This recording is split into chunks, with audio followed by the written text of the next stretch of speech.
All right, all right, all right. Happy Saturday, man. What a day, what a good day today. Man, it's a little cool out here, but hey, I like it hot. But hey, we got a good 45 minutes up here. Some good mileage and some drills up here. We got it in today. Had some folks up here training early, man. It felt great to get back out of here and bust the sweat, man. Change his oil. We're in a chop shop. We chopping this body up. We chopping this gut work up. Oh yeah, it's gonna be a different look, different change right here.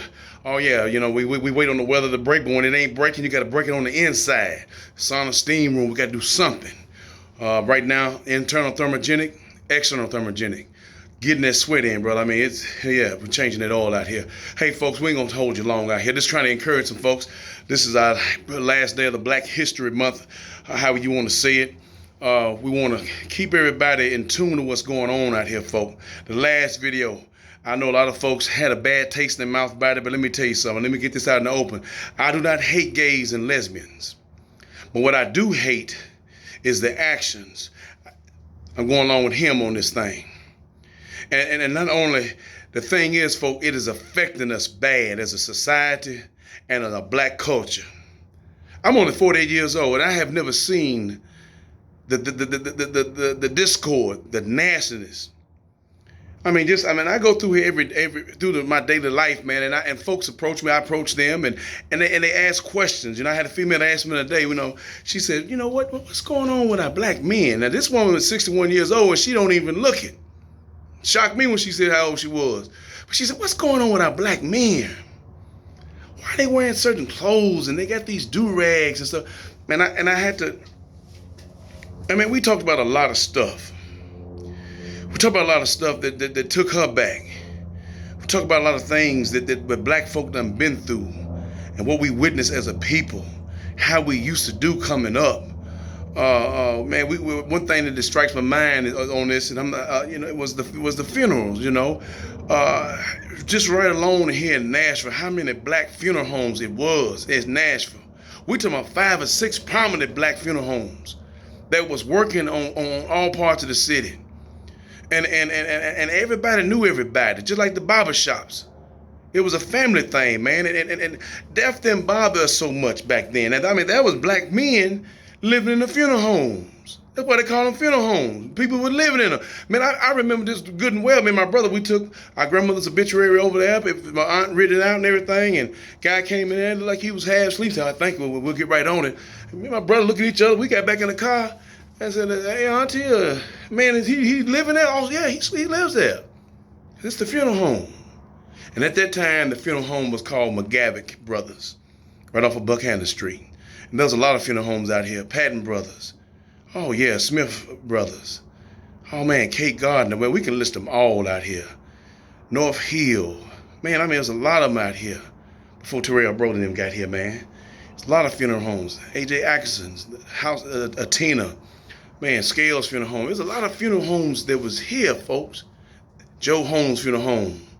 Off of Joe Johnson over there, man. There was a lot of funeral homes, but then she was telling me this that this is history. This is some black history here, Nashville history. Never seen this before, and I heard it. She said she never remember they had a funeral in the projects, casket and all. Everybody came right in the house. She said I'd never forget it. I said I was a little girl when it happened, and folks came inside. We don't have wakes anymore. Used to be wakes, and the reason was, man, you had to keep the mice and the cats off of the bodies. We don't have wakes no more. We don't have too many night funerals. Most back in the day, man, funerals at night. Most of the time now they're in the daytime. Folk, this is what the black cultures went through. Again, we had a common denominator, him. And she asked me this question again: why are our black men looking so weak and feminine? She said, it just bothers me. She said, this is not right. Young man yesterday, he was not young, in his 60s as well. She said, we see black people see the situation that we're in. He said, they doing like how we greet one another when we're walking by. He said, we were at a distance, and he had to show me this. And I looked what he was talking about. He said, you look at a person and they look away. I don't know how many black women I have ran into like that, folks. When there's a culture we can't speak to nobody, what in the hell do we have so mighty, so great that we're better than somebody that we can't even speak? I mean, I know what the man was coming from. He just gave me, you know, and he said, what man don't look another man in the eye? Eye contact. And the first thing he said, man, when you can't look a man in the eye, he said, you got some sis in you. He said this yesterday. Folks, this is hurting us as a community. When older people come to me and ask, this is not a good trend. Some folks will say, well, they're just old school. No, this is not a good trend. We are embarking on something we can't even comprehend up here. And I'm going to tell you something. I'll say this again. Our black women have failed our young men. Reason being this single life living. We want the black man's seed. We want his money. But we don't want the presence of a king. Who do that? Where they come from? Where did you get that theology from? Nowhere but from the demon back here. These folks throw you a little pack of dope out there and we running like some junkies to it. Our black men are locked up. I see it all on Facebook, man. That's the modern day slave camp. How are they getting there? Who's helping them get there? Is it all robbing and stealing? Is it all weed and drugs? Domestic violence? Yeah, restraining orders and child support? Order protections? Where is this coming from? Some of this is coming from our black women. Our young black men growing up, this no man at all, and then all they see is feminine, around aunties and grandmamas and mama. Then he started walking funny and moving funny, and we thinking it's cute. Look at him, thinking it's cute. Plaits and braids and stuff, and we ain't taking the boy to the barber shop. Letting them get around men. Where can our kings come from if they're not trained by one? Oh, I know some of the men, they run out and leave. But see, some of those men that run out and leave on you, you know they weren't no men from the beginning. They were some jokers, but you laid down with them anyway. As I say again, somebody gonna have to take responsibility of this. Not only you can see this in society, you can see this in middle school and high school, college level, even professional level amongst our black men when it comes to sports. I was coming through high school, and my dad had a name and reputation. Oh man, football great. Oh man, Haynes, A&I, TSU, what it is called now. And my thing, me and my brother, we want to imitate daddy. We want to get on the field and imitate the toughness. And this man told us stories of how they would play the game and how he was an offensive guard. Some of the guys were way bigger than him, but he was fast and quick and strong. And I done heard these stories from this man. How the guys be dislocated fingers and cracked ribs, collarbone and stuff, man, shoulders and stuff, and they still played, getting taped up, blood running. The mental toughness of that man. Our strong, mighty men, he called it, the men of valor. I don't see nowhere in the book where it says a man is supposed to be weak, watered down, feminized. He don't talk about that. Where is this garbage coming from? It's coming from somewhere, and we eating it up. Our guys get a little headache. Oh, my head hurt. Oh, my arm. We don't have no toughness no more in our men in this generation. You can see it.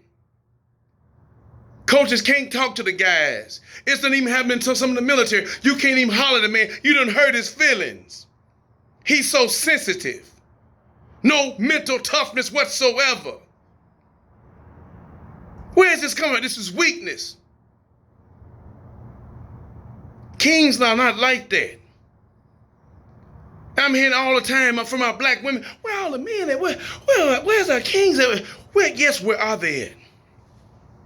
Some of our black women don't want to be around men that's strong, especially coming from him. That means we got to step our game up, women. That means you're falling short on some stuff.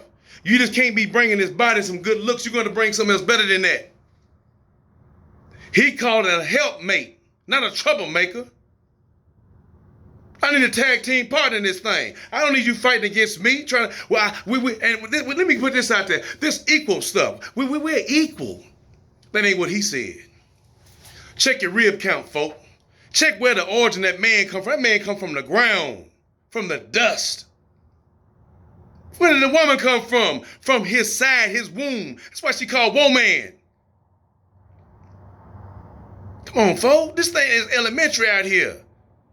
And now we off into this lesbian stuff and this gay stuff. How can we do what he told us to do? Reproduce and multiply. 2 men. That ain't happening. 2 women. That ain't happening.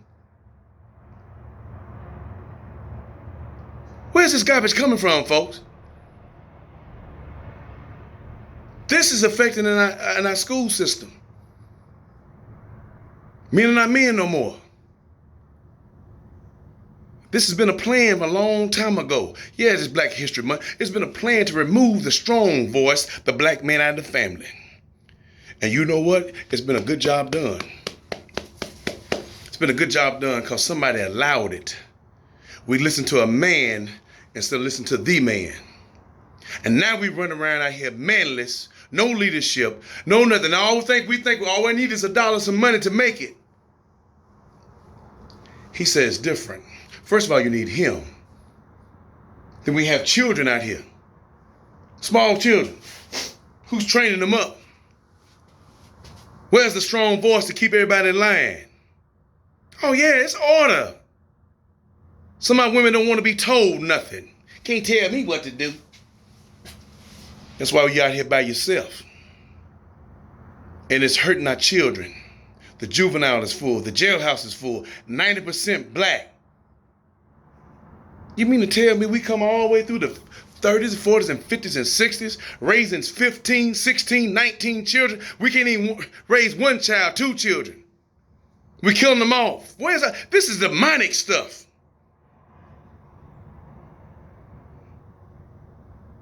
My dad used to say a long time ago, he said, you know, God gonna get tired of this one day, and he's gonna shut it down.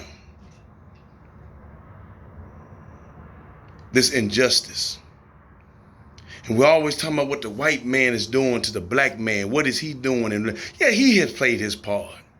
But what are we doing to ourselves today? Like I just said a few minutes ago, man had to show me just last night. We walk in somewhere in the mall or somewhere, and we have black women can't even speak. They look at you and can't even speak. But if somebody grabs your black butt and start trying to rape you, run off, then you're hollering screaming. Now what you hollering screaming for? You want a black man to save you then? But you don't need him then? Where's this garbage coming from? Who is planting this damaged seed in your mind? Somebody's doing it, and they're doing a good job of it. But you paying the price on the back end. Like Jeremiah Wright said, what's happening now? The chickens are coming home to roost on us black folk. We're not strong black families no more. The Hispanic group has took the lead in that. I see them every day. I see the man and woman and the children moving on. And then I'm out. I see black men with Hispanic women, black men with white women, black men with Oriental women. A lot of mixed couples. I was here with that yesterday as well. When I see black women, they either by themselves or they with a group of black women. Why come you're not with no black men? We out of different functions, but we had a bunch of black women, but no men, no couples or nothing. What we afraid of? We scared to commit? We scared to fall in line? And we scared to fall in rank? That's what he's talking about. He's all about this military term. Where do you think the military got it from? Got it from him. The Lord of hosts, he's an army by himself. And now we're going to come and tell the Creator what we want to do because I'm having this sexual urge on it, and I think God understands. Folk, we need to start reading our menu book, our recipe book. When you follow a recipe, you're going to get what the recipe called for. Yeah, a lemon pie. You put the right ingredients and follow the recipe, it's going to turn out great. But when you miss something up on that recipe, it ain't going to turn out right. That's what's happening to us. We adding a bunch of stuff in our black lives out here, and this ain't turning out right. Our young black men getting shot down, getting killed down, getting murdered. We're running into gangs because we don't have no love in the house. We don't have no family. Our black women are not getting raped 24/7, folks. We're laying down, having children by anything and everybody. expecting something gonna change. No commitment. Yeah, everybody make a mistake. But how many mistakes you gonna make? But nobody want to talk about this. That man used it yesterday as an analogy. We see this problem as black people, but what we do, like we do every day when we see black folk, instead of, hey, how you doing? We turn our head to one another. We can't even speak to one another. Something that small.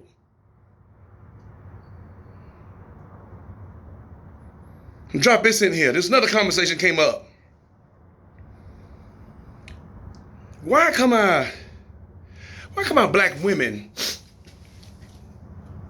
not using the gift that the Creator gave them? What's the gift? That natural use of their hair. A friend of mine told me, he said, man, they don't have the money and the resources to take care of their hair like they're supposed to. Okay, I buy that. But I checked the continent of Africa and some other places. They're not doing what we're doing over here in the United States. What we doing, folks? Who is feeding this garbage out here? The demon is, and we're lapping it up.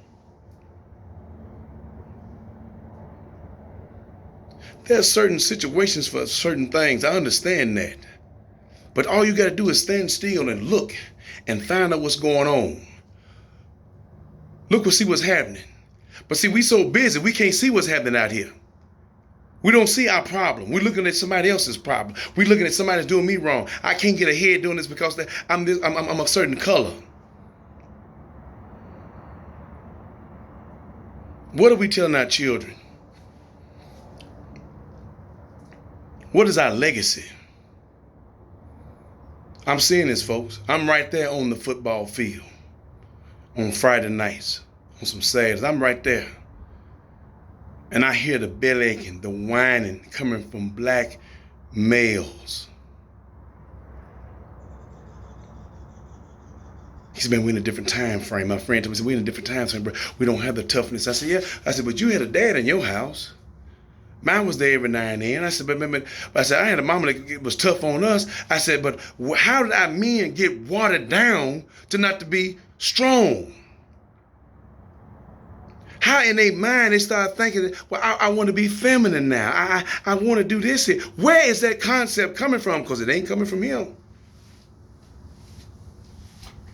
But we don't want to talk about this because we scared we're going to hurt some feelings out here. Folk, I'd rather have my feelings hurt and to have the wool pulled away from my eyes and get on this red pill and open my eyes and see what's really going on out here.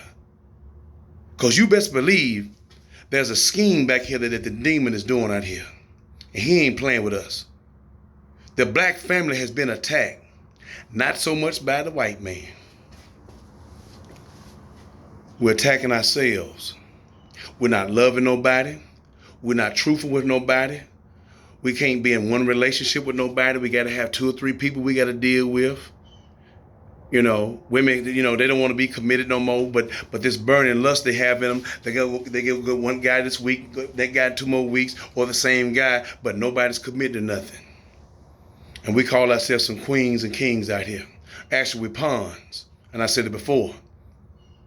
And it affects me when I'm in front of my other counterparts, because they see what we are doing. Don't they? Yeah, they see what we're doing.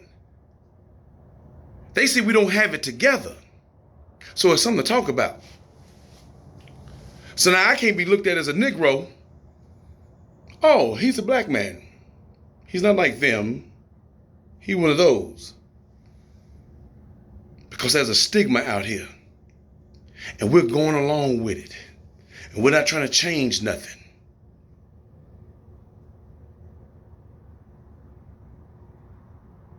We're not trying to change nothing.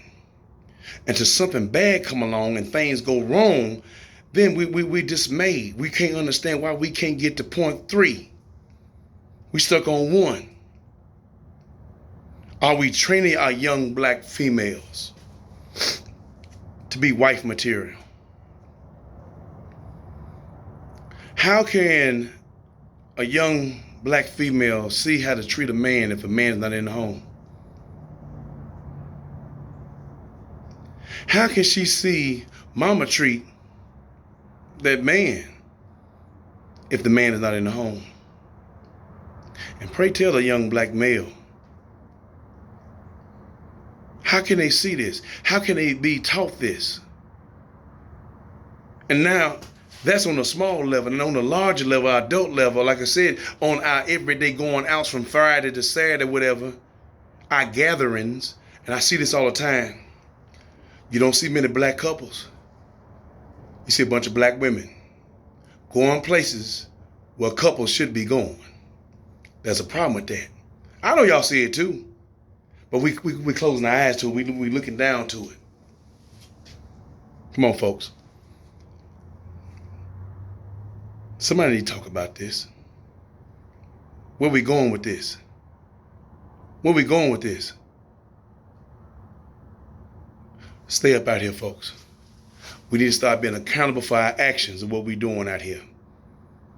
Hey, the next time, stay up.